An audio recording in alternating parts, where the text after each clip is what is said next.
రోజు ప్రాముఖ్యంగా మరి శనివారము కీర్తనల గ్రంథము మనం ధ్యానించుకుంటూ ఉన్నాం. ప్రతి వారము కూడా మరి కీర్తనల గ్రంథం మొదటి అధ్యాయం పూర్తయింది, రెండవ అధ్యాయం పూర్తయింది.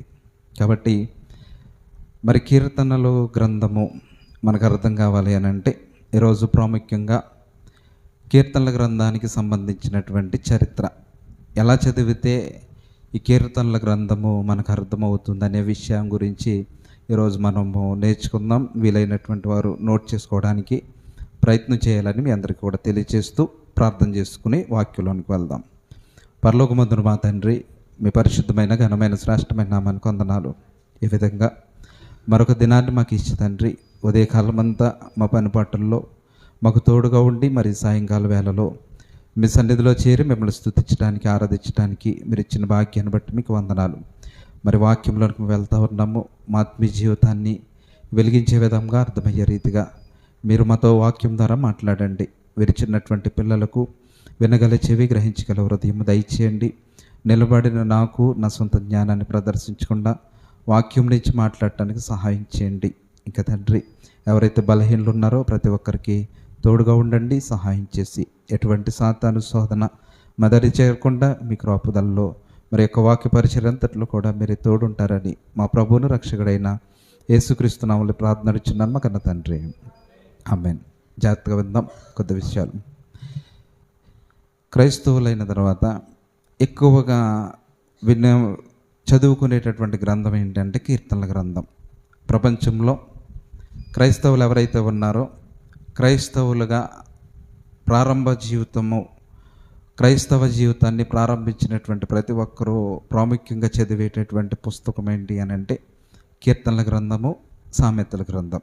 బైబిల్లో మరి ఎంత జ్ఞానం లేని వారైనా కీర్తనలు, సామెతలు అనగానే ఇది ఎక్కడ పుస్తకమో ఈజీగా చెప్పేయగలరు. ఎందుకంటే ప్రపంచంలో అత్యధికంగా క్రైస్తవుల చేత చదవబడుతున్నటువంటి పుస్తకం ఏంటి అని అంటే కీర్తనల గ్రంథం. కాబట్టి బైబిల్లో 66 పుస్తకాలు ఉన్నాయి. మా 66 పుస్తకాల్లో అత్యంత ఎక్కువ అధ్యాయాలు కలిగినటువంటి పుస్తకం ఏది అని అంటే మనం ఇప్పుడు నేర్చుకోబోతున్నటువంటి కీర్తనల గ్రంథం. మరలా బైబిల్లో అధ్యాయాలు ఉన్నాయి. ఈ అధ్యాయాల్లో అత్యంత పెద్ద అధ్యాయం కలిగిన పుస్తకం ఏంటి అని అంటే కీర్తనల గ్రంథం. కీర్తనల గ్రంథము 119వ కీర్తనలో సుమారుగా 176 వచనాలు మనం చూస్తాం. బైబిల్లో ఏ అధ్యాయము కూడా ఎంత పెద్దగా ఉండదు. అలాగే బైబిల్లో మరి 66 పుస్తకాల్లో అతి చిన్న అధ్యాయం కలిగినటువంటి పుస్తకం కూడా మనం ఈ కీర్తనలోనే చూస్తాం. 117వ కీర్తన కేవలం 2 వచనాలు మాత్రమే ఇందులో ఉంటాయి. అలాగే బైబిల్ అంతట్లో కూడా మధ్యస్థ వచనం కలిగినటువంటి పుస్తకం కూడా కీర్తనలో మరి 118వ కీర్తన 8వ వచనం బైబిల్ అంతట్లో కూడా మధ్య భాగముగా మరి చరిత్ర కలిగినటువంటి పుస్తకంగా కీర్తనల గ్రంథాన్ని మనం చదువుకుంటున్నాం. కాబట్టి ఈ కీర్తనలు ఏవైతే ఉన్నాయో వీటిని అధ్యాయాలని మనం చెప్పకూడదు. ఏమని చెప్పాలి అని అంటే కీర్తనలనే చెప్పాలి. మనకి 150 కీర్తనలు ఉంటాయి కదా, ఈ 150 కీర్తనలు కూడా మరి దేవుణ్ణి స్తుతించే కీర్తనలుగా మరి దేవుడు పరిశుద్ధాత్మ ప్రేరణలో వ్రాయించారు. కాబట్టి ఈ 150 కీర్తనలు కూడా కీర్తనలే. కీర్తనలు అంటే అర్థం ఏంటి? పాటలు. కాబట్టి ఇవి పాటల రూపంలో పాడేవి. అప్పుడు పాడేవారు. ముందుకు వెళ్ళేటప్పటికి మనకి అర్థమవుతుంది. కాబట్టి ఇక్కడ వరకు మనకు అర్థమయ్యింది. కాబట్టి ఈ 150 కీర్తనలు ఏవైతే ఉన్నాయో వీటిని ఎవరు రాశారు అని అంటే సాధారణంగా అత్యధికంగా ఎవరి పేరు చెప్తారు అని అంటే దావీదు గారి పేరు చెప్తారు. ఎందుకు దావీదు గారి పేరు చెప్తారంటే ఎక్కువ భాగం కీర్తనలు రాసింది ఎవరు అని అంటే దావీదు గారే రాశారు. కాబట్టి సాధారణంగా ఎవరైనా చెప్పినప్పుడు మరి దావీదు గారు రచించినటువంటి కీర్తనల భాగం నుంచి అనే మనకి చెప్తారు. కాబట్టి ఈ 150 కీర్తనల్లో ఎవరు ఎన్ని కీర్తనలు రాశారు, వీటిని ఎలా చదివితే మనకు అర్థమవుతుందని మనం ఆలోచన చేయగలిగితే మొత్తం ఈ 150 కీర్తనలో సుమారుగా 73 కీర్తనలు దావీదు గారు రచించారు. ఇది ఎక్కడ ఉండి రచించారో మనకు తెలుసు. ఆయన గొర్రెల కాపరిగా ఉన్నప్పుడు అరణ్యంలో గొర్రెలను మేతకు కుదిర్చి ఆయన కీర్తనలు రచించి పాడుతూ దేవుని నామాన్ని స్తుతించినటువంటి చరిత్ర బైబిల్లో మనందరికీ తెలుసు. కాబట్టి ఇవన్నీ కూడా దేవుని మీద ఇష్టముతో, దేవుని మీద ప్రేమతో, ఆయన పట్ల చేసినటువంటి మేలులను బట్టి, పరిశుద్ధాత్మ ఇచ్చినటువంటి సహాయాన్ని బట్టి మరి సుమారుగా 73 కీర్తనలు అనేవి ఈయన రచించారు. ఇంకా ముందుకు వెళితే ఈ కీర్తనలు అనేవి ఎక్కడ ఎక్కువగా పాడుకునేవారు అని అంటే, మనందరికీ యెరూషలేము దేవాలయం తెలుసు. సొలొమోను గారి ద్వారా నిర్మించబడినటువంటి యెరూషలేము దేవాలయం మనకు తెలుసు. ఇప్పుడు ఈ యెరూషలేము దేవాలయం ఏదైతే ఉందో దానిని సమూలముగా కూల్చబడిన తర్వాత కోరేసు అనే రాజు పాలనా కాలంలో జెరుబ్బాబెల్ ఆధ్వర్యంలో మరొక మందిరం ఆ స్థలంలోనే కట్టబడింది.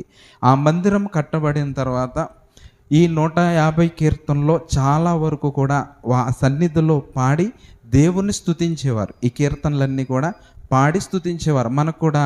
మనము ప్రారంభంలో ఒక కీర్తన పాడడం, దేవుని స్తుతించుడి. అది ఎక్కడ ఉంటుంది అంటే 150వ కీర్తన. అలాగే మరి కొన్ని కీర్తనలు మనకి బైబిల్లో కనబడతాయి. అవి మనము ఇప్పుడు పాట రూపంలో పాడి దేవుని స్తుతిస్తున్నాం. అలానే మరి జెరుబ్బాబెలు నాయకత్వంలో కట్టబడినటువంటి ఆ మందిరంలో కూడా మరి కీర్తనలో ఏవైతే ఉన్నాయో ప్రతి కీర్తన కూడా వారు పాడి దేవుని నామాన్ని స్తుతించేవారు, ఆరాధించేవారు. ఇంకా 73 కీర్తనలే రాశారు అని అంటే కొంతమంది బైబిల్ పండితులు బైబిల్ పరిశోధన చేసి 73 కాదు మరొక 2 కీర్తనలు రాశారు, అది బైబిల్లో రాయబడలేదు అని తెలియజేశారు.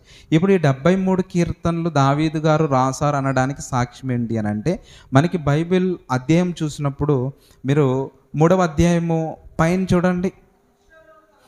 అబ్షాలోము తన కుమారుని ఎదుట నుండి పారిపోయినప్పుడు దావీదు రచించిన కీర్తన. అంటే కొన్ని కీర్తనలు అనేవి ఇలా లెక్క పెట్టుకుంటే దావీదు గారు రాసినటువంటి కీర్తనలు 73 వస్తున్నాయి. అంటే 73 కీర్తనలు మరి దావీదు గారు రాశారు. మరి కొన్ని 2 కీర్తనలు దీన్ని బైబిల్ పండితులు యాడ్ చేశారు. అది ఎలా యాడ్ చేశారో మనం చూద్దాం. ఒకసారి బైబిల్లోనికి వెళ్ళి అపోస్తల కార్యాలు 4వ అధ్యాయం, ఇక్కడ ఈ చరిత్రను చూసుకుని ముందుకు వెళ్దాం. అపోస్తల కార్యాలు 4వ అధ్యాయము 25వ వచనం. అన్యజనులు ఎలా అల్లరి చేసిరి, ఇదిగోండి, ప్రజలు ఎందుకు వ్యర్థమైన ఆలోచనలు పెట్టుకొనిరి, ప్రభువు మీదను ఆయన క్రీస్తు మీదను భూరాజులు లేచిరి, అధికారులు ఏకముగా కూడుకొనిరి అని నీవు పరిశుద్ధాత్మ ద్వారా మా తండ్రియు నీ సేవకుడనైన దావీదు నోట పలికించిది. అంటే ఈ మాట ఎవరు పలికారు? దావీదు గారు పరిశుద్ధాత్మ ప్రేరణతో ఆయన నోట పలికిచ్చాడు. ఇదే మాట మనకి ఎక్కడ కనబడుతుంది అని అంటే కీర్తనల గ్రంథము 2వ అధ్యాయము 1వ వచనం. అర్థమైంది కదా? చదవద్దు, ఇంకా అర్థమైంది కదా? అంటే ఈ కీర్తన కూడా పై భాగాన్ని మనకు అడ్రస్ ఏమైనా ఉందా? అడ్రస్ ఏమీ లేదు. అంటే ఇది ఎవరు రాశారో కూడా తెలీదు. మనకి ఇప్పుడు ఎలా అర్థమైంది? బైబిల్ని పరిశోధించడం ద్వారా అపోస్తుల కార్యాల్లో 4వ అధ్యాయం 25వ వచనంలో పరిశుద్ధాత్మ ప్రేరణలో పొందుపరిచిన మాటను బట్టి ఈ 2వ కీర్తన కూడా ఎవరు రాశారు? దావీదు గారే రాశారు. అంటే 73 ప్లస్ 1 74 అయినాయి. ఇంకొక కీర్తన గురించినటువంటి చరిత్రను మనం చూద్దాం. హెబ్రీలు రాసినటువంటి పత్రిక 4వ అధ్యాయము 7వ వచనం.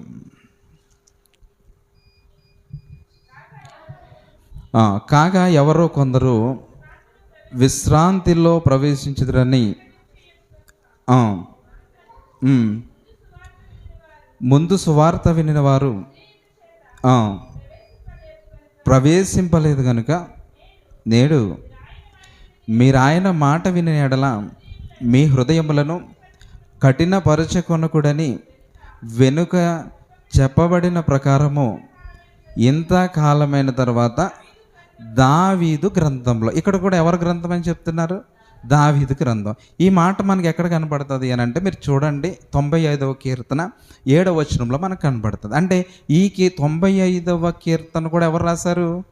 దావీదు గారు రాశారు. అంటే 73వ కీర్తన 73 కీర్తనలు ప్లస్ 2 కీర్తనలు మొత్తం 75 కీర్తనలు మరి ఎవరు రాసినట్టు కనబడుతుంది అని అంటే దావీదు గారు రాసినట్టు కనపడుతుంది. ఇంకా ముందుకు వెళ్తే మరి ఈయన అకౌంట్లో ఒక కీర్తన యాడ్ చేయకూడదో మనకు అర్థమవుతుంది. ఇంకో కీర్తన ఉంటుంది, అది కూడా చూస్తే మనకి 72వ కీర్తన ఒకసారి మనం చూద్దాం. 72వ కీర్తన పైన దానికి అడ్రస్ చేస్తాడు చూడండి. ఇది సొలొమోను కీర్తన. అంటే ఈ కీర్తన ఎవరు రచించినట్టు రాశారు? సొలొమోను గారు రచించినట్టు రాశారు. అంటే సొలొమోను గారే రాశారా అని మనం చూస్తే ఆ వచనము, అధ్యాయము చివరి భాగానికి వెళ్తే 19వ వచనం చివరి లైన్ చూద్దాం. యెష్యా కుమారుడగు దావీదు ప్రార్థనలు ముగిసాను. అంటే ఇప్పుడు కీర్తన సొలొమోను రాశారా దావీదు గారు రాశారా అనేది సస్పెన్స్.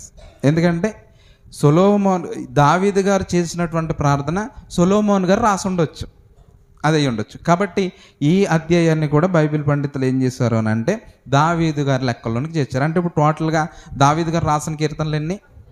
76 కీర్తనలు రాశారు.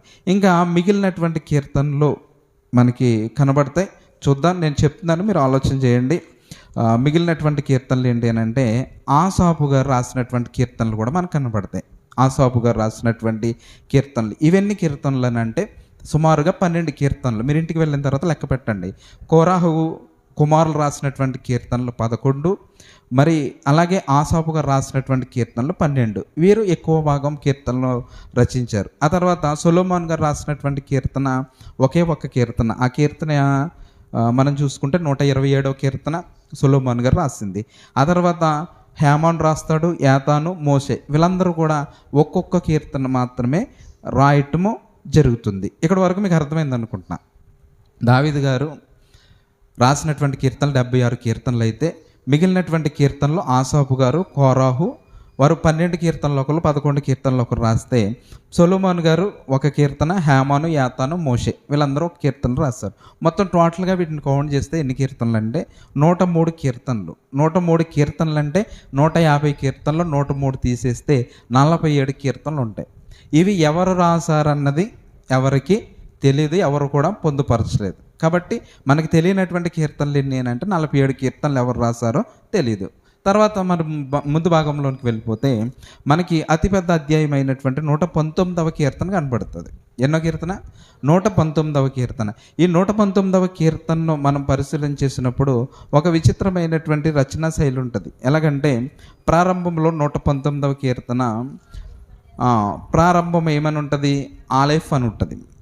ఆలెఫ్ అని ఉంటుంది. వీటి యొక్క అర్థాలు కూడా మనకు తెలియాలి. సుమారుగా ఇక్కడ ఆలెఫ్ అని, తర్వాత 9వ వచనం పైన బేత్ అని, 17వ వచనం పైన గిమేల్ అని, ఇలా అధ్యాయం చివరి వరకు 23 పదాలు అక్కడ ఉంటాయి. ఈ 23 పదాలు ఏంటి అని మనం ఆలోచన చేస్తే హిబ్రూ భాషలో 23 అక్షరాలు ఉంటాయి. ఎన్ని? 23 అక్షరాలు. మనకి ఏబిసిడీలు నేర్చుకుంటాం. ఏబిసిడీలు ఎన్ని ఉంటాయి? 26 ఉంటాయి. తెలుగు అక్షరాలు 56 అక్షరాలు ఉంటాయి. అలానే హిబ్రూ భాషలో కూడా 23 అక్షరాలని ప్రతి 8 వచనాలకు విడగొడుతూ విభాగిస్తూ ప్రతి విభాగం వెనుక ఒక్కొక్క అక్షరాన్ని వాళ్ళు పొందుపరిచినట్టుగా మనకు బైబిల్ చరిత్ర అనేది నేర్పిస్తుంది. అందుకే ప్రతి 8 వచనాలకి మరి భాగాన్ని విడగొట్టి ఒక్కొక్క అక్షరాన్ని రాయటం జరుగుతుంది. ఇంకా మరి ముందుకు వెళ్ళి చూడగలిగితే ప్రతి కీర్తనకు కూడా ఏ ఉద్దేశాన్ని బట్టి కీర్తన రాశారో కూడా దేవుడు పరిశుద్ధాత్మ ప్రేరణలో మనకి బయలుపరిచారు. ఎలాగంటే 47వ కీర్తన మనం చూసినప్పుడు పైభాగం 47 అడ్రస్ చేస్తూ రాస్తారు కదా.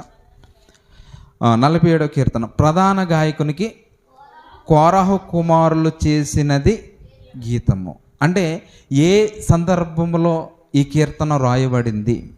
వారు బాధపడుతూ ఉన్నప్పుడు రాయబడిందా, లేకపోతే వాళ్ళు సంతోషంలో ఉన్నప్పుడు రాయబడిందా, దైవ జ్ఞానంతో రాయబడిందా? 32వ కీర్తన పైభాగంలో దైవ జ్ఞాన కీర్తన అని ఉంటుంది. ఈ కీర్తనలన్నీ ఏ ఉద్దేశంతో రాయబడినవి అనే విషయాన్ని దేవుడు పరిశుద్ధాత్మ ప్రేరణలో రాయించారు.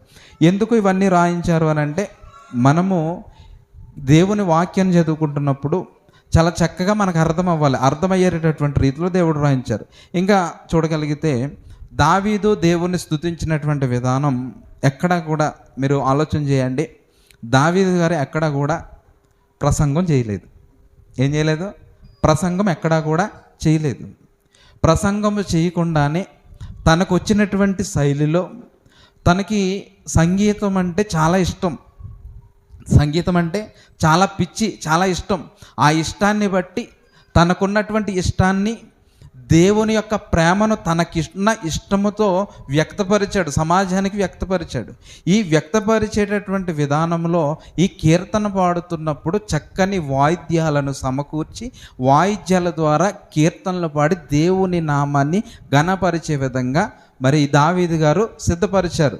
మరి ఈ సందర్భాన్ని బట్టి మనం ఆలోచన చేస్తే పౌలు శీలలు సరసాల్లో ఉన్నప్పుడు దేవుని ఎలా స్తుతించారు? పాటల ద్వారా. అంటే ఒక రకంగా చెప్పాలి అని అంటే కీర్తనల ద్వారా దేవుని నామాన్ని స్తుతించారు. అలా స్తుతిస్తూ ఉన్నప్పుడు ఆ చెరసాలలో ఉన్నటువంటి ఖైదీలు ఏం చేస్తున్నారు? వింటున్నారు, చప్పట్లు కొడుతున్నారు. దేవుడికి ఇంత గొప్పవాడా, దేవుని ప్రేమ ఇంత గొప్పదా అనేటటువంటి ఆలోచన దావీదు గారు ఒక కీర్తన రూపంలో వాళ్ళ హృదయంలోనికి తీసుకెళ్ళిపోయారు. ఇప్పుడు మనము కూడా కీర్తనలు పాడుతున్నాం. పాడేటటువంటి కీర్తన ఎలా ఉంటుంది? దాని భావము ఆలోచింపచేసే విధంగా మనం పాడగలుగుతున్నామా? దేవుడు మన కీర్తన ద్వారా స్తుతించబడుతున్నాడా? ఆలోచన చేయండి. వాయిద్యము వాయించేటటువంటి విధానం చూస్తే దావీదు వాయిద్యం వీణ వాయిస్తే సౌలుకు పట్టినటువంటి దెయ్యం కూడా విడిచి పారిపోయిన సందర్భం మనం చదువుకుంటాం. ఇప్పుడు మనం వాయిస్తే ఆలోచన చేయండి. దావీదుకి ఎంత ఇష్టం అంటే దేవుడు అంటే తన రచించినటువంటి కీర్తన ప్రజల హృదయంలోనికి వెళ్ళిపోవాలని అతను ఒక చట్టం చేశాడు. చూద్దాం ఆ చట్టం. దినవృత్తాంతాల మొదటి గ్రంథము 15వ అధ్యాయం. దినవృత్తాంతాల మొదటి గ్రంథము 15వ అధ్యాయం 16వ వచనం. అంతటి దావీదు మీ బంధువులకు పాఠకులను పిలిచి సర్వమండలములను సితారాలను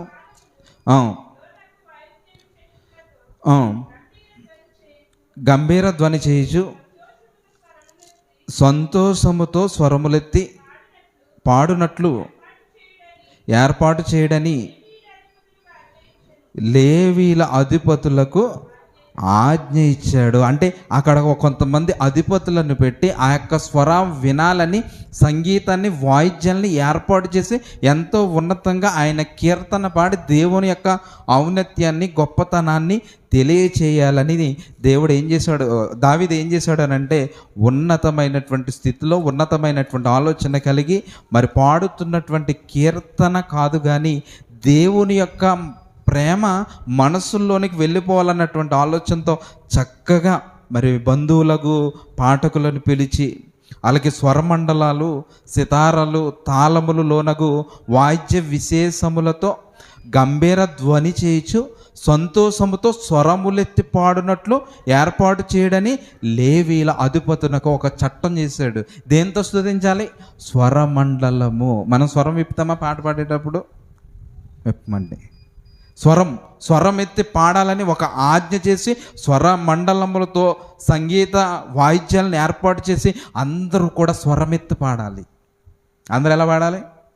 స్వరమెత్తి పాడాలి, గొంతు విప్పి పాడాలి. గొంతు ద్వారా నీ గొంతు ద్వారా దేవుని నామము స్తుతించబడాలి అనేటటువంటి ఆలోచనతో దావీదు ఏం చేశాడో తెలుసా? చక్కగా అధిపతులను పిలిచి చట్టం చేసి అందరూ కూడా ఆరాధనలో అందరూ కూడా గొంతెత్తి పాడాలి, అందరూ కూడా ఆరాధనలో ఏకీభవించాలి, దేవుని యొక్క ఔన్నత్యాన్ని గొప్పతనాన్ని తెలుసుకోవాలి. ఇంకా దేవుని గురించి తెలుసుకోవాలని ఇంకా ఏం చేశాడో తెలుసా? తన సొంత డబ్బులు పెట్టి వాయిద్యాలు చేయించి మందిరంలో పెట్టాడు. అది కూడా చూద్దాము. దినవృత్తాంతాలు 2వ గ్రంథము 29వ అధ్యాయము 29వ అధ్యాయము దినవృత్తాంతాలు 2వ గ్రంథము 29వ అధ్యాయము 26వ వచనం.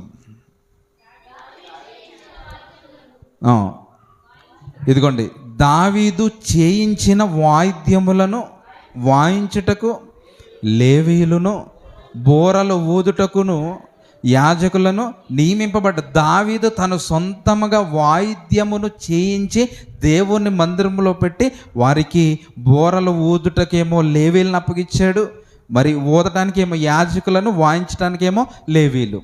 ఆ బోర్లు ఊదటానికి యాజకులు లేవీలను ఏర్పాటు చేశాడు. ఇదంతటికి కారణం ఏంటి అని అంటే తనకున్నటువంటి దేవుని మీద ఉన్నటువంటి ప్రేమను వ్యక్తపరచాలి అని అంటే, ప్రజల యొక్క హృదయంలోనికి వెళ్ళాలి అని అంటే ఖచ్చితంగా అందరూ కూడా స్వరమెత్తి పాడాలి. స్వరమెత్తి ఎలా పాడతారండి? వాయిద్యం ఉన్నప్పుడు మనకైనా సరే చూడండి, త్రిపుల్ కాంగ్ ఉన్నప్పుడు ఒకలాగా వస్తుంది పాట, లేనప్పుడు మరొక లోకం వస్తుంది. వాయిద్యం వచ్చేసరికి ఒక క్రమమైనటువంటి శైలి వస్తుంది. ఈ శైలి ఎలా ఉండాలి అని అంటే, ఒక క్రమమైనటువంటి పద్ధతిలో మనుషుల యొక్క హృదయంలోనికి వెళ్ళిపోయే విధంగా మన యొక్క ప్రతిగానం ఉండాలి. అంతే తప్ప వేరే ఆలోచనలోనికి వెళ్ళిపోయి వేరే థాట్లోకి మనం తీసుకెళ్ళిపోకూడదు. ఒక క్రమమైనటువంటి పద్ధతిలో దావీదు గారు ఈ విధంగా చేసి 4వ కీర్తన చూడండి ఒకసారి. ఈ కీర్తన ఎలా పాడాలి అని అంటే, 4వ కీర్తన పై భాగం చూడండి. ఇదిగో, ప్రధాన గాయకునికి తంతి వాయిద్యములతో పాడదగినటువంటి కీర్తన. అంటే మనం పాడేటటువంటి కీర్తన తంతి వాయిద్యములతో మనము పాడాలి. మీకు ఒక పాట చెప్తాను. ఆ పాట ఇంటికి వెళ్ళిన తర్వాత ఇయర్ ఫోన్స్ పెట్టుకుని వినండి. లేటెస్ట్గా వచ్చిన సాంగ్సే. మనకి జేమ్స్ గారు ఉన్నారు కదా, జేమ్స్ మరి ముందు సంవత్సరం ఒక పాట రిలీజ్ చేశారు, యెహోవా నా దేవా, యెహోవా నా దేవా. అది ఇయర్ ఫోన్స్ పెట్టుకుని వినండి. ఆ పాట రాస్తున్నప్పుడు, రికార్డ్ చేస్తున్నప్పుడు ఆయన చెప్పినటువంటి సాక్ష్యం ఏంటి అని అంటే, దావీదు గారు ఏ ఇన్స్ట్రుమెంట్స్ అయితే ఉపయోగించారో అటువంటి ఇన్స్ట్రుమెంట్స్ 103 వాయిద్యాలు వాయించారు ఆ పాటకి. ఎన్ని? 103 వాయిద్యాలతో ఆ కీర్తన రాశారు వాళ్ళు రికార్డ్ చేస్తున్నప్పుడు. కాబట్టి ఆ సౌండ్ ప్రతిదీ మీరు వినాలి అని అంటే ఇయర్ ఫోన్స్ పెట్టుకుని వింటేనే కానీ ఆ యొక్క మ్యూజిక్ అనేది మనకు అర్థం కాదు. కాబట్టి ఆ వీడియోలో కూడా తంబూర్ ఎలా ఉంటుంది, సితార్ ఎలా ఉంటుందో కూడా చూపించారు. కాబట్టి ఆ పాట వినే ప్రయత్నం చేయండి. అలా 103 వాయిద్యాలతో ఆ పాటని రికార్డింగ్ చేశారు. అంటే ఇక్కడ దావీదు పాడేటటువంటి కీర్తన ఎలా ఉండాలి? తంతి వాయిద్యములతో పాడేటటువంటి కీర్తన 4వ కీర్తన. కాబట్టి ఈ కీర్తన పాడుతున్నప్పుడు ఖచ్చితంగా తంతి వాయిద్యాలు ఉండాలి. తర్వాత కొన్ని కీర్తనలు, ఇంకో కీర్తన చూద్దాం. 45వ కీర్తన. 45వ కీర్తన ఎలా ఉంటుంది అని అంటే, పై భాగం మనం చూస్తే, ప్రధాన గాయకునికి పోసనీయులను రాగము మీద పాడదగినది, కోరహు కుమారులు రచించిన దైవధ్యానము. ఇదిగో, ఈ కీర్తన దేని గురించి? ప్రేమను గురించి వ్యక్తపరిచేటటువంటి కీర్తన. ఒక వ్యక్తిలో ఉన్నటువంటి ప్రేమను వ్యక్తపరచాలి. ఎలా వ్యక్తపరుస్తావు?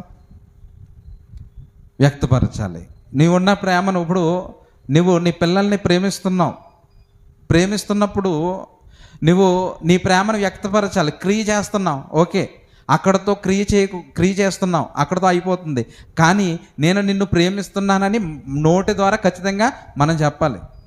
మీరంటే నాకు ఇష్టం రా, మిమ్మల్ని నేను ప్రేమిస్తున్నాను. అలా ప్రేమను వ్యక్తపరిచేటటువంటి కీర్తన 45వ కీర్తన. 3వ కీర్తన చూద్దాం. ఇదే కీర్తన అబ్షాలోము తన కుమారుని ఎదుట నుండి పారిపోయినప్పుడు దావీదు రచించినటువంటి కీర్తన.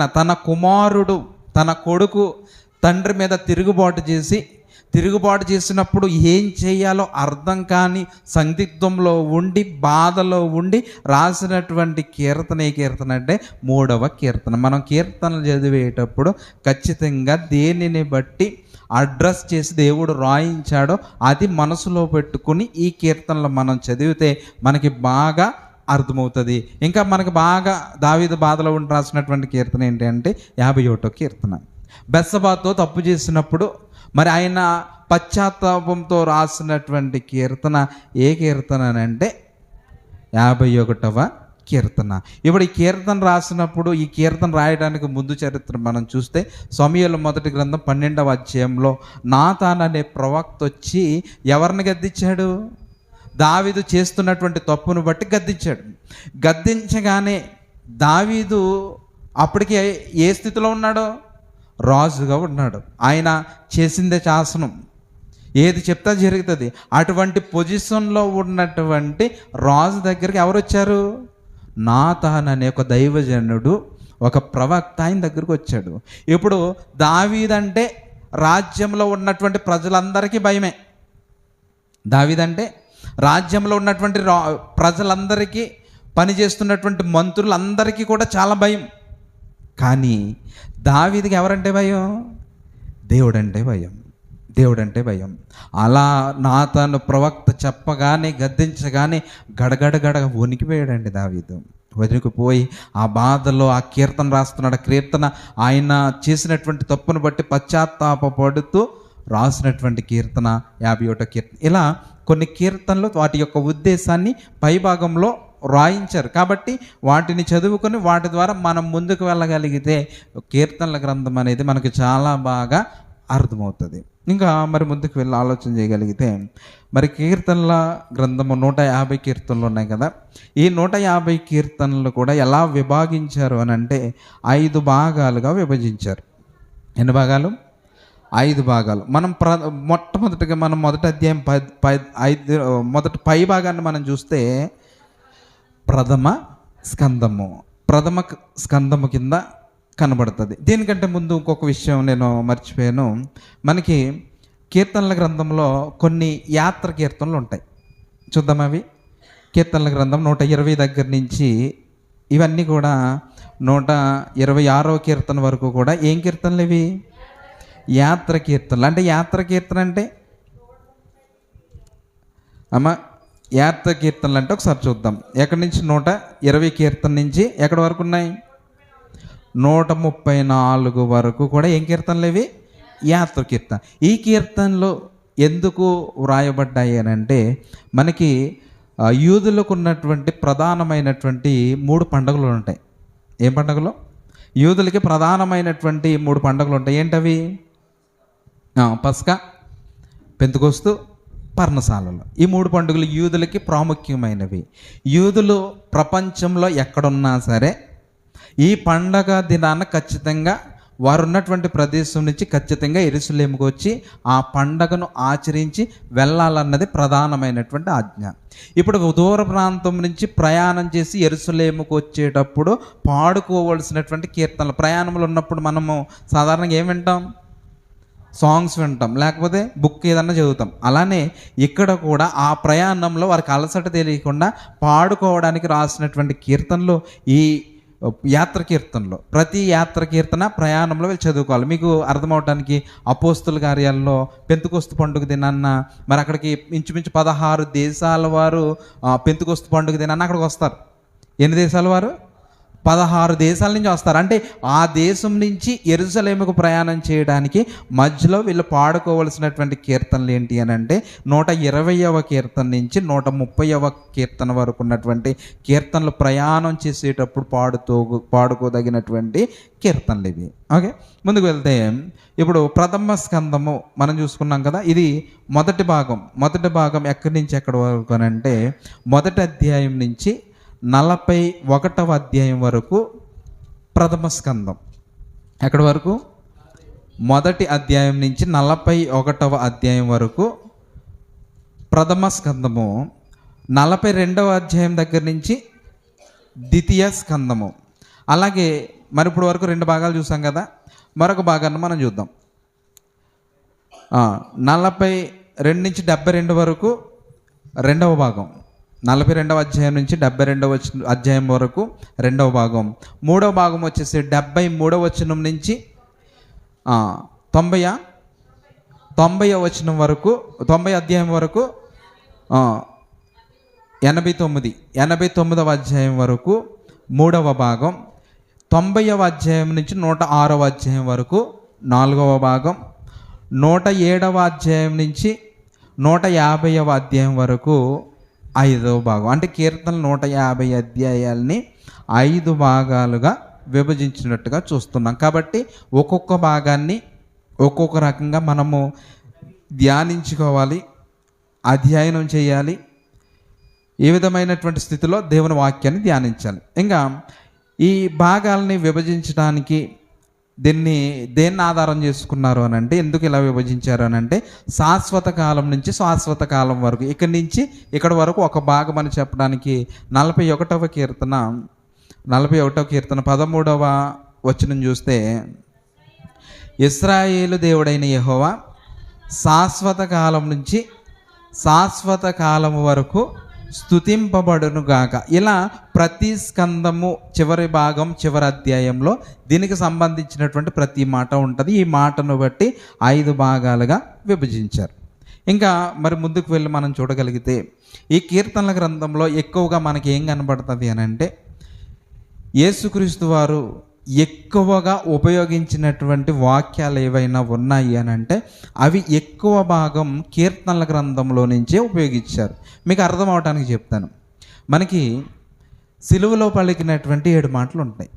ఈ 7 మాటలు కూడా మనకి ఎక్కడ కనబడతాయి అని అంటే కీర్తనల గ్రంథంలో మనకి ఈ 7 మాటలు గురించినటువంటి సందర్భాలు మనకి కనబడతాయి. మీరు ఒక మాట మీకు అర్థం అవటానికి చెప్తున్నాను. 22వ కీర్తన మొదటి వచనం చూడండి. నా దేవా నా దేవా నీవు నన్నేలా విడనాడితివి. అంటే ఇప్పుడు ఈ మాట ఎవరు ఉపయోగించారు? యేసుక్రీస్తు వారు ఇలా సిలువలో పలికినటువంటి 7 మాటలు కూడా కీర్తనల గ్రంథంలో మనకు కనబడతాయి. అని అంటే యేసుక్రీస్తు వారు కూడా ఎక్కువగా ధ్యానించి ఆలోచనలో ఉన్నటువంటి మాటలు కీర్తనల గ్రంథంలో నుంచి ఎక్కువగా ఎవరు ఉపయోగించుకున్నారు అని అంటే యేసుక్రీస్తు వారు ఉపయోగించుకున్నారు. ఇంకా ఈ కీర్తనల గ్రంథంలో మనకి ఎక్కువగా కనబడేటటువంటి సందేశం ఏంటి అని అంటే సువార్తను గురించినటువంటి సందేశం ఉంటుంది. ఆ సందేశం ఏంటి అని అంటే సువార్త అనగా మనం ఏం నేర్చుకున్నాం? క్రీస్తు మరణం, సమాధి, పునరుత్థానములు. ఈ మూడింటిని కలిపి ఏమంటారు? సువార్త అంటారు. దీనికి ఆధారం కొరింథీయులకు రాసిన మొదటి పత్రిక 15వ అధ్యాయం 3వ వచనంలో ఉంటుంది. నాకు ఇవ్వబడినటువంటి ఉపదేశ సారం ఏంటి అని అంటే లేఖనముల ప్రకారము క్రీస్తు సిలువలో మరణించారు, సమాధి చేయబడ్డారు, 3వ దినాన తిరిగి పునరుత్థానుడయ్యాడు. ఇది సువార్త. మనకి సువార్త సభలు అని పెడతారు. వాళ్ళ సువార్తలో అర్థం ఏంటి అని అంటే సువార్త అంటే క్రీస్తు మరణం, సమాధి, పునరుత్థానం. అంతే తప్ప సువార్త అంటే శుభవార్త, మంచి వార్త ఇది కాదు. శుభవార్త వేరు, సువార్త వేరు. శుభవార్త ఏంటి? యేసుక్రీస్తు వారు కన్య అయిన మరియ గర్భాన జన్మిస్తున్నాడు. ఇది శుభవార్త, శుభవచనం.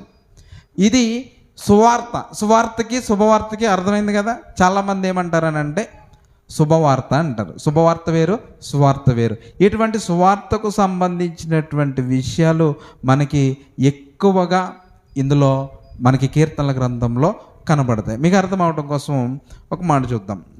కీర్తనల గ్రంథము 16వ అధ్యాయము 10వ వచనం. ఎందుకనగా నీవు నా ఆత్మను పాతాళంలో విడిచిపెట్టవు, నీ పరిశుద్ధుని కుళ్ళు పట్టనీయవు, జీవ మార్గమును నీవు నాకు తెలియజేసేది. అంటే ఈ మాట ఎవరిని గురించి మనకి ఎక్కువగా కనపడతానంటే యేసుక్రీస్తు వారి గురించి.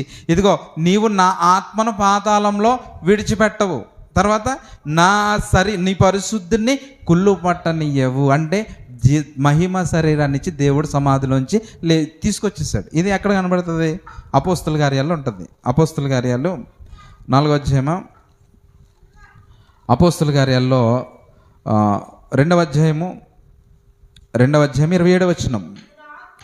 నీవు నా ఆత్మను పాతాళంలో విడిచిపెట్టవు, నీ పరిశుద్ధిని కుళ్ళు పట్టనీయవు. అంటే ఇటువంటి సందర్భాలు పునరుత్థానము, సమాధి, క్రీస్తు మరణము గురించి కీర్తనల గ్రంథంలో మనకి బాగా ఎక్కువగా మనకి కనబడతాయి. అని అంటే ఇప్పుడు కీర్తనల గ్రంథం 150 అధ్యాయాల్లో దాగి ఉన్నటువంటి విషయాలు మనకు అర్థం అవ్వాలి అని అంటే మొట్టమొదటిగా ఈ కీర్తన ఎవరి కొరకు రాస్తున్నాడు, ఏ ఉద్దేశంతో దేవుడు రాశాడు, ఏ సందర్భంలో అబ్షాలోము మరి తన తండ్రి అయిన దావీదు మీద తిరుగుబాటు చేసినప్పుడు ఆ కీర్తన ఎలాగుంది మీరు ఇంటికి వెళ్ళిన తర్వాత ధ్యానించండి.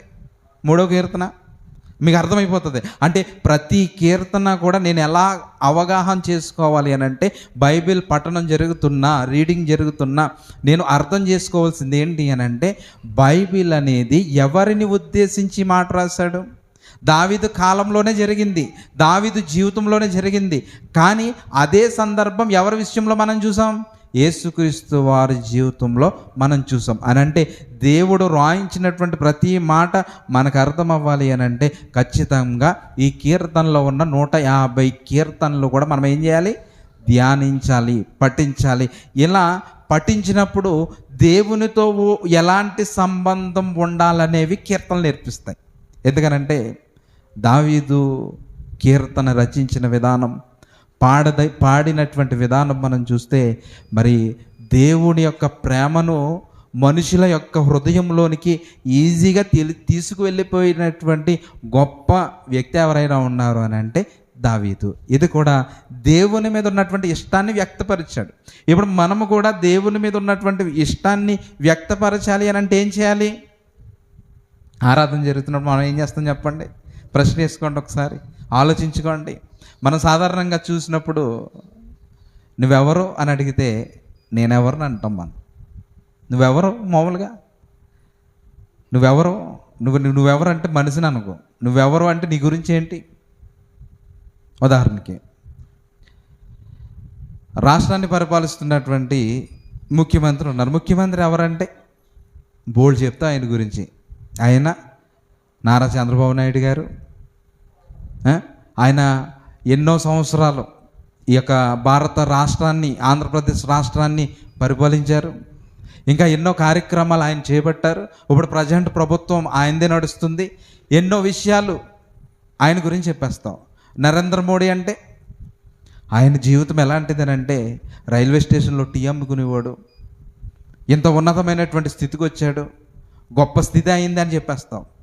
అబ్దుల్ కలాం ఎవరని అడిగితే ఈయన ప్రతిరోజు కూడా పేపర్లు అమ్ముకుని చదువుకున్నాడు, గొప్ప శాస్త్రవేత్తగా ఎదిగి భారతదేశానికి గొప్ప ఉన్నతమైనటువంటి అణుబాంబును కనిపెట్టి ఇతర దేశాల మన దేశం మీదకి దాడి చేయకోకుండా అణుబాంబును కనిపెట్టినటువంటి గొప్ప ఘనత ఎవరిదైనా ఉంది అని అంటే ఏపీజే అబ్దుల్ కలాం గారు అని చెప్తా. అంటే సమాజంలో ఉన్నటువంటి ఎవరిని గురించి అడిగినా చెప్పేస్తున్నావు కదా. ఇప్పుడు నీ గురించి నువ్వేంటి? ఇప్పుడు ఆలోచన చేయండి. నేనేంటి? నా బ్రతికేంటి? దేవుడు నాకు ఇచ్చిన స్థితి ఏంటి? నేను నా జీవితంలో దేవుడు నాకు ఇచ్చినటువంటి ఆయుష్కాలంలో నేను ఏం చేశాను? గుర్తించదగినటువంటి పనులు ఏమైనా ఉన్నాయా అని అంటే ఖచ్చితంగా దేవుడు అడుగుతాడు. దేవుని సన్నిధిలో ఉన్నప్పుడు నాకున్నటువంటి ఇదేంటంటే నేను చక్కగా పాడతాను. పాట పాడుతున్నప్పుడు చక్కగా చప్పట్లు కొట్టి సహకరిస్తాను. ఎవరైనా పాడుతున్నప్పుడు వారితో పాటు నా స్వరం కలిపి నేను పాడతాను. ప్రార్థన చేస్తున్నప్పుడు నేను వారితో పాటు ప్రార్థనలో ఏకీభవిస్తాను. వాక్య పరిచయం జరుగుతున్నప్పుడు దేవుడు నాతో మాట్లాడుతున్నాడని నేను ఆ మాటలు వింటాను. విన్నటువంటి మాటలు నా జీవితానికి అన్వయించుకుంటాను. ఇంకా ఇలాంటి సాక్ష్యం మనకు రావాలి. ఈ సాక్ష్యం ఎవరికి ఉంది అని అంటే దావీదుకు ఉంది. ఎందుకంటే దావీదు కంటే ముందు పుట్టినటువంటి 7 అన్నయ్యల్ని మరి వాళ్ళ తండ్రి చక్కటి పొజిషన్లో వాళ్ళు పెట్టారు. మాట వినలేనటువంటి స్థితిలోనో మరి ఏ సందర్భంలోనో మరి గొర్రెలను గాయటానికి అరణ్యానికి పంపించినప్పుడు మీరు ఎప్పుడైనా బాగా ఆలోచన చేయండి.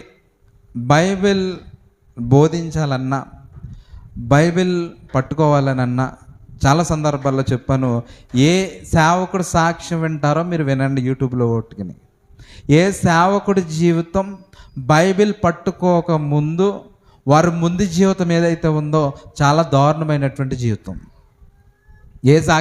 ఏ సేవకుడు చెప్పినా ఇంచుమించు 90% పాత జీవితం చాలా దారుణంగా ఉంటుంది. దేవుడు ఎప్పుడైతే పట్టుకున్నాడో అప్పటి నుంచి వారి జీవితాలు బాగుంటాయి. ఏ సేవకుడైనా ఇదే సాక్ష్యం చెప్తాడు. మీరు ఏ సేవకుడైనా వినండి. ఇక్కడ సౌలుగా ఉన్నప్పుడు పౌలుగా మారకముందు సౌలు జీవితం ఏంటి? భయంకరమైనటువంటి జీవితం. ఇటువంటి వారినే దేవుడు ఏం చేస్తాడు? పట్టుకుంటాడు. మనం అనుకుంటాం ఎందుకు పనికి రాకుండా తిరుగుతున్నాడని మనం అనుకుంటాం. కానీ దేవుడు ఎలాంటి వాళ్ళని పట్టుకుంటాడని అంటే ఎందుకు పనికి రాడని సమాజం చూస్తుంది చూడండి, అటువంటి వాళ్ళని పట్టుకుంటాడు. ఇక్కడ దావీదు కూడా వారి తల్లిదండ్రుల దృష్టిలో, వారి కుటుంబం దృష్టిలో ఎటువంటి స్థితి అయింది? ఎందుకు పనికిరానోడు అంటే ఎక్కడికి వెళ్ళాలి? గొర్రెలు గాయటానికి వెళ్ళిపో. నీకంటే ముందు పుట్టినటువంటి 7 కూడా గవర్నమెంట్ ఎంప్లాయీస్గా సైన్యంలో వారు పనిచేస్తున్నారు. నువ్వు గొర్రెలు కాసుకుంటా వెళ్ళిపో అని పంపించేశాడు. కానీ అటువంటి వ్యక్తిని ఎవరు పట్టుకున్నారు? దావీదు పట్టుకున్నాడు. ఆ స్థితిలో ఉండి కూడా దావీదు ఏం చేశాడు? తనకి ఎప్పుడు సమయము దొరికినా దేవుని కీర్తించేవాడు. మనకు తెలుసు కదా, రోజుకి ఎన్నిసార్లు ప్రార్థన చేసేవాడు? 7 సార్లు ప్రార్థన చేసేవాడు. ఎటువంటి స్థితిలో ఉండి? రాజ్యాధికారం ఆయన చేతుల్లో ఉంది. ఆయన ప్రార్థన చేయకపోయినా ఎవడో అడగరు. ఎవరు ఏమీ అనరు కూడా. అటువంటి పరిస్థితులు ప్రతిరోజు కూడా 7 సార్లు దేవుని స్తుతిస్తున్నాడని అంటే దావీదు దేవుడిని ఎందుకు స్తుతిస్తున్నాడు? ఆలోచన చేద్దాం. మనకి ఆలోచన కలగడానికి. దావీదుకి ఉద్యోగం లేదా? ఎందుకు స్తుతించాడు? దావీదుకి ఆహారం లేదా? నివాసాలు లేవా? ఏదన్నా ఆర్థికపరమైన ఇబ్బందా? అప్పుల బాధల? మానసిక ఇబ్బందుల? ఏ ఇబ్బందిని బట్టి దావీదు రోజుకి 7 సార్లు స్తుతించాడు? మీరు చెప్పండి.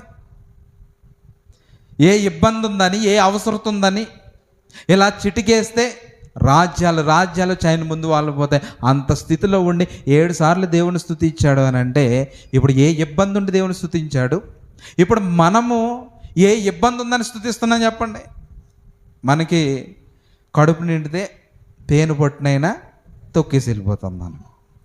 చెప్పారు కదా, సామెతలు ఉంటుంది కదా, నీ కడుపు నిండితే తేనె పొట్టునైనా తొక్కేస్తాం. మరి దావీదుకి ధనంలో సమృద్ధి ఉంది, ఆహారంలో సమృద్ధి ఉంది, వస్త్రాల్లో సమృద్ధి ఉంది, రాజ్యాధికారం చూస్తే ఎంత ఉన్నతమైన స్థితిలో ఉన్నాడు. మరి ఏం అవసరంతో వచ్చి దేవుడి దగ్గరకు వచ్చాడు చెప్పండి 7 సార్లు రోజుకి అని అంటే?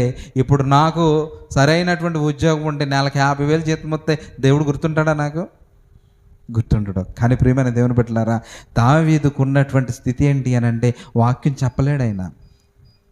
చెప్పలేడు, కానీ పాటలు పాడగలడు. వచ్చినటువంటి ఆ కీర్తనల ద్వారానే ఇదిగో ప్రపంచాన్ని స్తంభించే విధంగా సౌలు యొక్క హృదయాన్ని మార్చేటటువంటి స్థితిలోనికి మరి దావీదు వెళ్ళాడు అని అంటే ఎందుకు ఆయన అంత స్థితిలోకి తీసుకెళ్ళాడంటే అతనికి ఉన్నటువంటి ఆసక్తి, దేవుని మీద ఉన్నటువంటి ప్రేమ, దేవుని మీద ఉన్నటువంటి ఇష్టాన్ని బట్టి దావీదు గారు అంత స్థితికి దేవుడు తీసుకెళ్ళాడు. ఇప్పుడు మనం కూడా అటువంటి స్థితికి వెళ్ళాలి అని అంటే ఖచ్చితంగా ఏముండాలి? హార్డ్ వర్క్ ఉండాలి, హోంవర్క్ ఉండాలి, ప్రార్థనా జీవితం ఉండాలి, పాటలు పాడాలి, చప్పట్లు కొట్టాలి, ప్రార్థనలు ఏకీభవించాలి, వాక్యం వినాలి. ఇవన్నీ మనం ఇష్టపడి దేవుని మీద ప్రేమతో చేయాలి. మనం ఆరాధనకు వచ్చిన, చిన్న కృతజ్ఞత కూడికి వచ్చినా ఎందుకు వస్తున్నాం? మనం వెళ్ళకపోతే ఏమనుకుంటారో అన్న ఆలోచనతో వస్తే మన భక్తి జీవితం వృద్ధి చెందదండి. మనం ఎప్పుడు కూడా దేవుని మందిరానికి ఎందుకు రావాలి అని అంటే ఇదిగో ఈ జీవితాన్ని ఇచ్చింది నా దేవుడు, నాకు ఈ స్థితి ఇచ్చింది నా కన్న తండ్రి, నాకు ఈ పిల్లల్నిచ్చి నా కళ్ళ ముందు తిరుగుతున్నటువంటి పిల్లల్నిచ్చింది నా తండ్రి, ఇదిగో సమాజంలో ఈ గౌరవం ఇచ్చింది నా తండ్రి. ఇప్పుడు ఇన్నిచ్చినటువంటి దేవుణ్ణి నేను స్తుతించాలి. ఎలా స్తుతించాలి అని అంటే నోరారా నేను స్తుతించాలి, నోరారా కృతజ్ఞతలు చెప్పాలి, చెవులారా ఆయన మాటలను వినాలి, మనసారా ఆయన ప్రేమను నేను ఒక్కొక్కటి ఆలోచింప చెయ్యాలి. మందిరానికి వచ్చి, మందిరం అంటే ఏదో వచ్చి ప్రార్థన చేసుకుని కానుకేసి వెళ్ళిపోయేది దేవుని యొక్క మందిరము, సంఘము కాదు. ఇందులో మనం చేయవలసింది ఏంటి అని అంటే సమాజంగా కూడినటువంటి మనము దేవుడు మన పట్ల చూపిస్తున్నటువంటి ప్రేమ, ఒక తల్లి తండ్రి పిల్లలను పోషించడానికి ఎంత కష్టపడతారో మన దేవుడు మనము జీవించడానికి, సృష్టిని అనుభవించడానికి ప్రతి దినము కూడా దేవుడు కష్టపడుతున్నాడు. ఇశ్రాయేలును కాపాడు దేవుడు, కునుకడు నిద్రపోడు. అంటే కునుకడు నిద్రపోడు అంటే ఆయనకి ఏమన్నా నిద్ర సమస్య చెప్పండి? ఎందుకు నిద్రపోవట్లేదు? పిల్లలు పుడతారు, అప్పుడే పుట్టినటువంటి బిడ్డ 1 రోజు 2 రోజులు ఉంటుంది. ఆ 2 రోజులు ఉన్నటువంటి ఆ బిడ్డ యోగక్షేమాలు చూడటానికి ఆ తల్లి గుర్రు పెట్టి నిద్రపోతుందా? ఏం చేస్తుంది? అబ్జర్వ్ చేస్తుంది, చూస్తుంది. ఒకవేళ అలసిపోతే ఎవరొకరికి అప్పగించి నిద్రలోనికి వెళ్తారు తప్ప పోనీలే నా పిల్లోడికి నడవటం రాదు, పాకటం రాదు, ఎలా పడుకున్నవాడు అలాగే ఉంటాడని చెప్పి గురిపెట్టి నిద్రపోతుందండి? ఇది అర్థమైతే మన తండ్రి, పరలోకపు తండ్రి కూడా కునుకడు నిద్రపోడు అని అంటే ఆయన పిల్లలమైనటువంటి మనము ఈ భూమి మీద జీవిస్తున్నటువంటి కాలములో మనం చేసుకునేటటువంటి పనులో, సంపాదించుకునేటటువంటి ఆ ఆహారం విషయంలో ఎక్కడైనా ఎటువంటి ఇబ్బంది అయినా వచ్చేస్తుందేమో అని మనకంటే ముందు ఆయన దేవదూతల్ని పంపించి మనల్ని వాటి నుంచి రక్షించడానికి దేవుడు కునుకుడండి, నిద్రపోడు. ఈ ప్రేమ ఎప్పుడు అర్థమవుతుంది? ప్రియమైన దేవుని బిడ్డలారా, దావీదుకి అర్థమైంది. 76 కీర్తనలో ఆయన రాసేసాడు. మరి నాకు అర్థమైంది, మరి నేనేం చేశాను? ఎవరికైనా చెప్పానా దేవుడి ప్రేమ గురించి? ఎవరినైనా ఇది చేశానా? మనకేంటంటే వాక్యము అని అనగానే నిద్ర వస్తుంది. ఇంకా వాక్యము అనగానే మనకేమర్థమవుతుంది అని అంటే, ఏదో గొప్ప గొప్ప పెద్ద పెద్ద సేవకులంటే సూట్ వేసుకోవాలి, కోట్ వేసుకోవాలి, కారులో రావాలి, ఇంకా మనల్ని నవ్వించాలి, కవ్వించాలి, అదిరించాలి, బెదిరించాలి. ఇదే అర్థమవుతుంది తప్ప, ఇదిగో దేవుడు నన్ను ప్రేమించి నా సేవకుడు ద్వారా దేవుని వాక్యం అనే విషయాన్ని ఇప్పుడు ఉన్నటువంటి విశ్వాసాలు ఎవరు చూడట్లేదు. వ్యక్తిగత జీవితాన్ని చూస్తున్నారు. ఆయన కారులో వస్తే ఒకలా వింటాం, సైకిల్ వేసుకొస్తే అసలు మన దరి చేరనివ్వం. కాబట్టి దావీదు అటువంటి పరిస్థితుల్లో లేడు. 150 కీర్తనలో సుమారుగా ఇదిగో 76 కీర్తనలు ఆయన రాశారు. ఇక ఈ కీర్తనల గ్రంథానికి ఉన్నటువంటి చరిత్ర సుమారుగా 1000 సంవత్సరాల చరిత్ర. ఈ 150 కీర్తనలు ఒక రోజు, 2 రోజు, ఒక సంవత్సరంలో రాసినవి కాదు. 1000 సంవత్సరాల కాలంలో జరిగినటువంటి చరిత్ర.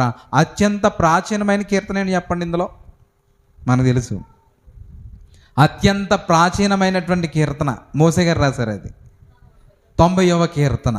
90వ కీర్తన ఎవరు రాశారు? మోసే గారు రాశారు. ఈ మోసే గారు రాసినటువంటి కీర్తన అత్యంత ప్రాచీనమైనటువంటి కీర్తన. అంటే మోసే గారు ఎప్పటి వ్యక్తి? ప్రారంభంలో ఉన్నటువంటి ధర్మశాస్త్ర కాలానికి సంబంధించినటువంటి వ్యక్తి రాసినటువంటి కీర్తన కూడా ఇక్కడ పొందుపరిచారని అంటే, వీటన్నిటిని సేకరించి క్రోడీకరించి ఒక క్రమమైనటువంటి పద్ధతిలో మనకు పొందుపరిచింది ఎవరు అని అంటే, ఎవరు? ఎజ్రా గారు పొందుపరిచారు ఇవన్నీ. కాబట్టి ఎజ్రా గారు ఇవన్నీ సమీకరించి క్రోడీకరించి ఇవన్నీ కీర్తనలు ఆయన రాశారు. కానీ కీర్తనలన్నీ క్రమ పద్ధతిలో ఉన్నాయనంటే ఒక క్రమమైనటువంటి పద్ధతిలో లేవు, ఒక ఆర్డర్లో మాత్రము ఇవి లేవు. కొన్ని కీర్తనలు కూడా మిస్ అయిపోయాయి. మీకు ఒక విషయం చెప్తాను. సొలొమోన్ గారు ఎన్ని కీర్తనలు రాశారు? 127వ కీర్తన ఒకటే రాశారు. కానీ బైబిల్ చరిత్రలో ఎన్ని కీర్తనలు రాసినట్టుంటుంది? అమ్మ సామెతలు అవి కీర్తనలు ఇంకొక సంఖ్య ఉంటుంది. అమ్మ చూద్దాం, రిఫరెన్స్ చూద్దామా? రాజుల మొదటి గ్రంథమా 4వ అధ్యాయము 30,000 సామెతలు చెప్పిను. ఇదిగో 1005 కీర్తనలు రాశారు. సామెతలు ఎన్ని? 3000. ఓకే, కరెక్ట్గా చెప్పాం. 3000 కీర్తనలు రాశారు. సామెతలు ఎన్ని? 1005 కీర్తనలు, సామెతలేమో 3000. కానీ ఇక్కడ ఎన్ని రాశారు?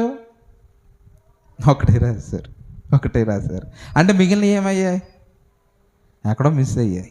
కాబట్టి మీరు ఇంకొకటి కూడా గుర్తుపెట్టుకోవాలి. బైబిల్లో 66 పుస్తకాలు అని మనం చదువుకుంటున్నాం. కానీ బైబిల్ తర్జమాలో కొన్ని ప్రతులు మిస్ అయిపోయినాయి. కాబట్టి దేవుడు మనకు అవసరమైనటువంటి ప్రతులు మాత్రమే ఉంచారని బైబిల్ పండితుల యొక్క ఆరోపణ. ఎందుకనంటే బైబిల్ భద్రపరిచే విషయంలో ఈ 66 పుస్తకాలతో పాటు ఇంకా కొన్ని పుస్తకాలు ఉన్నాయి. ఆ పుస్తకాలన్నీ వేటి మీద రాయబడ్డాయి? చర్మపు కాగితాల మీద రాయబడ్డాయి. కొన్ని పుస్తకాలు పాడైపోయాయి, చెదలు పట్టాయి. మనకు అవసరమైనటువంటి పుస్తకాలు 66 పుస్తకాలు. లేకపోతే బైబిల్ ఇంకా పెద్దగా ఉంటుంది. కాబట్టి ఇక్కడ ఈ 1000 సంవత్సరాల చరిత్ర 150 కీర్తనలో మనకి కనబడుతుంది. కాబట్టి ప్రతి కీర్తన చదువుకునేటప్పుడు మనం ఎలా చదువుకోవాలి? పైన ఏం రాశారు, ఎవరి కోసం రాశారు, ఏ ఉద్దేశంతో ఇది రాయబడింది, ఇలా రాయబడింది నాకేమన్నా వర్తిస్తుందా అని మనం తీసుకోవాలి ఫస్ట్. ఇప్పుడు బెత్షెబా దగ్గరికి వెళ్ళి తప్పు చేసినప్పుడు దావీదు గారు కీర్తన రాశారు, 51వ కీర్తన. ఇప్పుడు కీర్తన మనం చదువుతున్నాం. ఒకసారి 2 వచనాలు చూసేసి ఇక్కడితో మనము ముగించుకుందాం.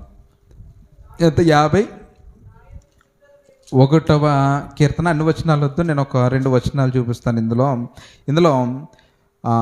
2వ వచనం చూడండి. నా దోషము పోవునట్లు నన్ను బాగుగా కడుగుము, నా పాపము పోవునట్లు నన్ను పవిత్రపరచు. అంటే ఇది నాకు అన్వయిస్తుందా అని అంటే, నేను పాపం చేస్తే ఖచ్చితంగా ఇది నాకు అన్వయించుకోవాలి. ఒకవేళ నేను అటువంటి స్థితిలో ఉంటే కనుక నేను ఏం చేయాలి? తండ్రిని ప్రార్థన చేయాలి. ఇదిగో నా దోషం పోవునట్లు నన్ను కడుగు తండ్రి అని అడగాలి, నా పాపం పోవునట్లు నన్ను పవిత్రపరచు అని అడగాలి. 10వ వచనం.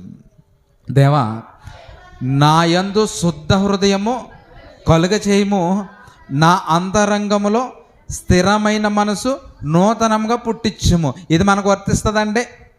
ఏమో, చంచలమైనటువంటి మనసు నాకుంటే ఖచ్చితంగా ఇది దావీదు గారు బాధలో ఉన్నటువంటి కీర్తన నాకు కూడా కావాలి. కాబట్టి ఇలా మీకు అర్థం అవడానికి 2 వచనాలే నేను చూపించాను. మిగిలిన ఇటువంటి 150 అధ్యాయాలు కూడా మీకు వచ్చేసేయాలి. ఎలా రావాలి అని అంటే ప్రతి వారము కూడా మరి చిన్నగా ఉంటాయి కాబట్టి ఒక్కొక్క అధ్యాయాన్ని మనం చదువుకుంటున్నాం. మరి ఇప్పటికే 2 అధ్యాయాలు పూర్తయ్యాయి. మీకు ఉన్నటువంటి హోంవర్క్ ఏంటి అని అంటే ఇంటికి వెళ్ళిన తర్వాత టైం దొరికినప్పుడు నేను చెప్పినటువంటి ఈ మాటలు దృష్టిలో పెట్టుకుని దావీదు గారి యొక్క ఆలోచన మనసులో పెట్టుకుని అప్పుడు మీరు చదవాలి. దుష్టుల ఆలోచన చొప్పున నడవకుండా, పాపుల మార్గంలో నిలవకుండా, అపహాసకులు కూర్చుండే చోట కూర్చుండకూడదు. ఈ 2 వచనాలు మనం పాటిస్తే మనకు ఫ్రెండ్స్ అనేవారు ఎవరు ఉండరు. ఎందుకంటే మన చుట్టూ ఎవరు ఉంటారు? దుష్టుని సంబంధులు ఉంటారు. మన చుట్టూ ఎవరు ఉంటారు? పాపం చేసే వాళ్ళే ఉంటారు. అంటే ఇప్పుడు మనం పాపం చేసే వాళ్ళ చోట ఉండకూడదు, దుష్టులు ఉండే చోట ఉండకూడదు అని అంటే మనమే మన పరిస్థితి మార్చేసుకోవాలి. ఎలా మార్చుకోవాలి? ఇప్పుడు నువ్వు నీ ఇంటికి వెళ్ళావు, నీ ఇంట్లో అశుభ్రంగా ఉంది. ఏం చేస్తావు? బాబోయ్ ఇది అశుభ్రంగా ఉంది, నేను ఇంట్లో ఇంకో ఇంటికి వెళ్ళిపోతానంటావా? ఏం చేస్తావు? సబ్బెట్టో, సర్పెట్టో, మోపెట్టో, లేకపోతే నీళ్ళెట్టో శుభ్రం చేసేసుకుని నీవు నివసించే విధంగా ఏం చేస్తావు? మలుచుకుంటాం. మరి ఇక్కడ కూడా నీ చుట్టూ దుష్టులు ఉన్నారు, మన చుట్టూరు పాపులు ఉన్నారు. అవి పాపులని అసహించుకోకుండా మనం ఏం చేయాలి? మార్చే ప్రయత్నం చెయ్యాలి. చేయకోకుండా ఈరోజు ఒక సామెత మీకు చెప్తాను. మంచంట గట్టిగా చెప్పాలంట, చెడంట చెవులో చెప్పాలంట. మరి చెప్పండి, మంచి గట్టిగా చెప్పాలి, చెడు చెవులో చెప్పాలంట. కానీ మనం దీన్ని రివర్స్లో చెప్తాం. ఎలాగా? చెడేమో గట్టిగా చెప్తాం, మంచేమో మెల్లగా చెవులో చెప్తాం. ఇది ఈరోజు మా తెలుగు మాస్టర్ చెప్పిన సామెత అసెంబ్లీలో చెప్పారు. అంటే ఇప్పుడు మనం ఏ విధమైనటువంటి స్థితిలో ఉన్నాం? మంచేమో అణగారిపోతుంది, చెడ్డేమో విస్తరించిపోతుంది. కాబట్టి అటువంటి పరిస్థితిలో మనం వెళ్ళకూడదు అని అంటే ఇదిగో దుష్టులు ఉన్నారని చెప్పి అసహించుకోకూడదు, దుష్టులు ఉన్నారని చెప్పి చిరాకు పడకూడదు. వీళ్ళని ఎలాగైనా మార్చాలి అని దావీదు కీర్తనలు రాసి కీర్తనల రూపంలో ఆయన దేవుని యొక్క ప్రేమను వ్యక్తపరిచి ఇదిగో మనిషి యొక్క జీవితం ఈ విధంగా ఉంటుందని కీర్తనల రూపంలో మనకు చూపించాడు. ఇప్పుడు మనము కూడా దేవుని ప్రేమ ఏ విధంగా అర్థమవుతుంది వీళ్ళకి? ఎలా చెప్తే వీళ్ళంటారు? పిల్లలు వీళ్ళు ఎంత చెప్పినా వింటలేదు, ఎలా చెప్తే వీళ్ళంటారు అనేటటువంటి ఆలోచనతో మనము ముందుకు వెళ్ళాలి తప్ప దావీదు గారి జీవితాన్ని బట్టి మనం ఇన్స్పైర్ అయ్యి అనేక మందిని ఏం చేయాలి? దేవునిలోకి నడిపించాలి. ఎందుకంటే మనకి యేసుక్రీస్తు వారు సువార్తను ప్రకటించినప్పుడు మొట్టమొదటిగా ఆయన చేసినటువంటి పని ఏంటి? అరణ్యంలోకి వెళ్ళారు, ఉపవాసం ఉన్నాడు, మరలా సమాజంలోకి వచ్చాడు, ప్రార్థన చేసుకుని వచ్చిన తర్వాత ఏం చేశాడు? శిష్యుల్ని ఏర్పాటు చేసుకున్నాడు. ఏం చేశాడు? శిష్యుల్ని ఏర్పాటు చేశాడు. శిష్యుల్ని ఏర్పాటు చేస్తే పేతురు దగ్గరికి వెళ్ళి, పేతురు నేను సువార్త ప్రకటిస్తున్నాను, నువ్వు నాతో పాటు రావాలంటే వచ్చేసాడా? పేతురు వచ్చేసాడా? అక్కడ అలా ఉంటుంది, వచ్చినానికి నెలలో సంవత్సరాల గ్యాప్ ఉంటుంది. మాకు అలా ఉంటుంది. పేతురు వెంటనే వలలో విడిచిపెట్టి వచ్చేసాడని ఉంటుంది, కానీ వెంటనే రాలేదు. ఇప్పుడు నేను నిన్ను పిలిస్తే మా ఇంట్లో పెళ్లి జరుగుతుంది, మీరు టైంకి రావాలంటే వచ్చేస్తావా? ఒకసారి ఇంటికి వచ్చి చెప్పాలి, తర్వాత ఫోన్ చేయాలి, తర్వాత ఇంట్లో ఒక మనిషిని పెట్టి మీరు తొందరగా వచ్చేయండి అమ్మా అని చెప్పించాలి. అంటే నాకు శుభకార్యానికే 3 సార్లు చెప్తే మరి పేతురు గారి దగ్గరికి యేసుక్రీస్తు వారు ఎన్నిసార్లు వెళ్ళి ఉంటాడో? చాలాసార్లు వెళ్ళి ఉంటాడు. ఎప్పుడుకో వెళ్ళగా పేతురు గారి హృదయం కరిగి అప్పుడు వాళ్ళు విడిచిపెట్టి వచ్చాడు. కాబట్టి మనము కూడా ఏం చేయాలి అని అంటే ఏదో ఒక రకంగా దేవుని గురించి చెప్పే ప్రయత్నం చేయాలి. ఇదంతా చెప్పాలి అని అంటే మొట్టమొదటిగా దావీదు గారు ఉన్నటువంటి హృదయం ఏంటో మనకు అర్థం అవ్వాలి. ఆ హృదయం అర్థం అవ్వాలి అని అంటే దావీదు గారు రాసిన 76 కీర్తనలో కూడా నాకు పట్టు ఉండాలి. కాబట్టి ఇవన్నీ ప్రతి వారము కూడా ఇక్కడ మనం చదువుతాం, ధ్యానిస్తాం. కాబట్టి కీర్తనల వరకు ఓకే, మీరు కూడా చదవండి, ఇక్కడ కూడా నేను వివరిస్తాను. తర్వాత ప్రతి గురువారం కూడా సామెతలు చదువుతున్నాం. వచ్చే వారం వీలైతే సామెతల గురించి, దాని యొక్క గ్రంథ వివరణ, ఎవరు రాశారు, ఈ అనే విషయాల గురించి మనం ఆలోచించేద్దాం. అది ఆలోచన చేసిన తర్వాత మరి దాన్ని కంటిన్యూస్గా మరి రాజుల చరిత్ర అనేది ప్రతి వారము కూడా చెప్తున్నాను. మరి రాజుల చరిత్ర కంటిన్యూ చేస్తాను. మీకు ఆత్మీయస్థితి బాగుండటం కోసం దేవుడిచ్చినటువంటి ఆలోచన బట్టి మీకు చెప్తున్నాను. నేను ఇక్కడ చెప్పడం, మీరు ఇంటికి వెళ్ళి చదవటం, ధ్యానించటం, అటువంటి లక్షణాలు మనము అలవాటు చేసుకుంటే ఖచ్చితంగా దేవుణ్ణి నమ్మినటువంటి వారిని ఎప్పటికీ కూడా దేవుడు ఏం చేయనివ్వడం, సిగ్గుపడేటటువంటి స్థితి మనకు తీసుకురాడు. కాబట్టి మనకు అటువంటి ఉన్నతమైన స్థితి, కుటుంబాన్ని నడిపించుకునేటటువంటి విధానం, సంఘంలో నాకు ఉన్నటువంటి పరిచర్య చేసేటటువంటి విధానం మనకు రావాలి అని అంటే ఖచ్చితంగా ప్రతిరోజు కూడా దేవుని వాక్యాన్ని ధ్యానించాలి, దేవునితో మనం మాట్లాడాలి, ప్రార్థన చేయాలి. అటువంటి స్థితిని మనకు మనమే ఏర్పాటు చేసుకోవాలి. కాబట్టి దేవుడిచ్చినటువంటి జీవితం చిన్న ఆయుష్కాలంలో ఈ విధమైనటువంటి స్థితిలో నడిపిస్తున్నటువంటి దేవత దేవునికి కృతజ్ఞతలు తెలియజేస్తూ, శ్రద్ధగా విన్న మీ అందరికీ కూడా మరి ప్రత్యేకమైనటువంటి వందనాలు తెలియజేస్తూ నా మాటలు ముగిస్తూ ఉన్నాను. అందరూ లేచి నిలబడండి, ప్రార్థన చేసుకుందాం. అందరూ కూడా లేచి నిలబడండి, ప్రార్థన చేసుకుందాం. ఎవరికైనా అర్థం కాకపోతే అడగండి.